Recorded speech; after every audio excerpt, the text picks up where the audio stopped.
কালিহাতীতে UNO cup badminton টুর্নামেন্টের শুভ উদ্বোধন করা হয়েছে।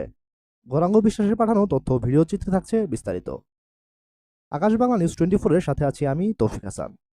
কালিহাতীতে শুরু হলো বহুল প্রতীক্ষিত উপজেলা নির্বাহী officer UNO cup badminton tournament 2025। 31 December মঙ্গলবার উপজেলা হলরুমের সামনে এক বর্ণাঢ্য অনুষ্ঠানের মাধ্যমে এই টুর্নামেন্টের শুভ উদ্বোধন করা হয়। প্রধান অতিথি হিসেবে উপস্থিত ছিলেন উপজেলা নির্বাহী অফিসার সাদাত হোসেন।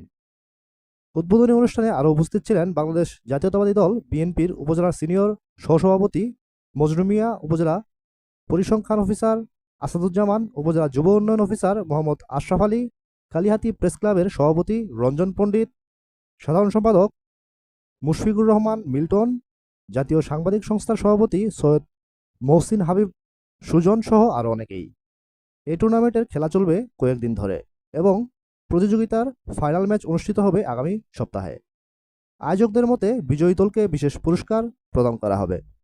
আমি গৌরাঙ্গ বিশ্বাস, উপজেলা নির্বাহী অফিসারের কার্যালয়।